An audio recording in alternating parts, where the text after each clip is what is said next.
देखिए, जब भारतवर्ष में हम सारे भारतवासियों को एक दृष्टि से देखते हैं, सबको समान अधिकार प्राप्त है, तो किसी को भी शिक्षा अलग से क्यों देनी? वो देनी है तो केवल धार्मिक शिक्षा तक सीमित रहे तो समझ में आता है।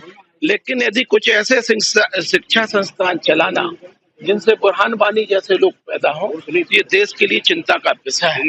और यदि ऐसे किसी संस्थानों के खिलाफ कोई बात हो रही है तो मैं तो उसके समर्थन में हूँ। बिल्कुल, देखिए, गौ हत्या के लिए मध्य प्रदेश के अंदर एक कानून बना हुआ है।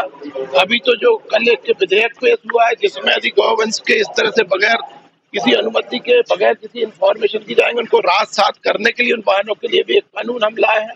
तो गौ माता के लिए जो भारत वर्ष की, भारत धरती की जो उसके सम्मान है, उसके पूरा बरकरार रखने के लिए भारतीय जनता पार्टी की सरकार कटिबद्ध है। ना देखिए, निश्चित रूप से समाज में सभी तरह के लोग रहते हैं, तो यदि जो इस तरह के असामाजिक तत्व है उनके खिलाफ कार्रवाई करेंगे। देखिए, भारतीय जनता पार्टी की सरकार हर मुद्दे पर विस्तार से चर्चा करने के लिए तैयार है, लेकिन कांग्रेस का प्रतिपक्ष दल कितना गंभीर है इस बात से समझ में आता है कि जब मध्य प्रदेश के इतिहास का सबसे बड़ा बजट डॉक्टर मोहन सरकार का बजट इस सदन के में रखा जा रहा था, तो कांग्रेस के किसी भी सदस्य ने उसको गंभीरता से सुना नहीं। पूरे समय सदन में हंगामा करते रहे।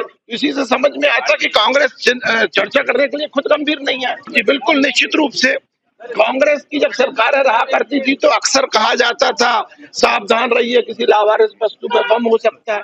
ये अनाउंस हमने बहुत लंबे समय से सुनना बंद कर दिए हैं।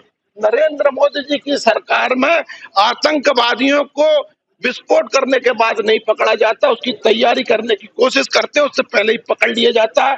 डॉक्टर मोहन यादव जी के नेतृत्व में भी मध्य प्रदेश की धरती में ऐसे किसी व्यक्ति को पनपने नहीं दिया जाएगा। देखिए, मैंने कहा ना, समाज में असामाजिक तत्व भी हैं, तो ऐसे असामाजिक तत्व जो पैदा हो रहे हैं उनके खिलाफ कोई भी वो गलत कार्रवाई समाज के बीच में करे, समाज विरोधी कार्रवाई करे, समाज का अहित करे, उससे पहले ही समाज से उनको एलिमिनेट कर देने का काम यदि कोई कर सकता है तो नरेंद्र मोदी जी की सरकार में हो सकता है।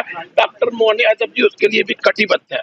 जो शिक्षाकरण है, राष्ट्रीय शिक्षाकरण के तहत सबको शिक्षा मिले और सबको रोजगार मिले, ये भारत सरकार का भी सोच है और ये मध्य प्रदेश सरकार का भी। हम भी यही सोचते हैं, कोई भी मदरसा अगर वो मजहबी बात करता है और मजहब से अगर वो कोई दूसरी आतंकवादी गतिविधियों में सम्मिलित होता है तो ये दुर्भाग्य है। अगर मदरसा शिक्षा और व्यक्तिगत उन्नति होती है, मदरसा अगर डॉक्टर देता है, मदरसा अगर इंजीनियर देता है, मदरसा भारत के लिए कलेक्टर देता है तो समझ में आती है। लेकिन एक अकेली उर्दू के बलबूते पर सब सुविधाएं नहीं मिल सकती, जबकि शिक्षा पद्धति में हिंदी, इंग्लिश, संस्कृत, उर्दू सबका समावेश है। उसको पढ़ो, उसको समझो। अकेली शिक्षा चलाकर नया तालीम से जो है नया ताइवान खड़ा करने की कोशिश मत करो।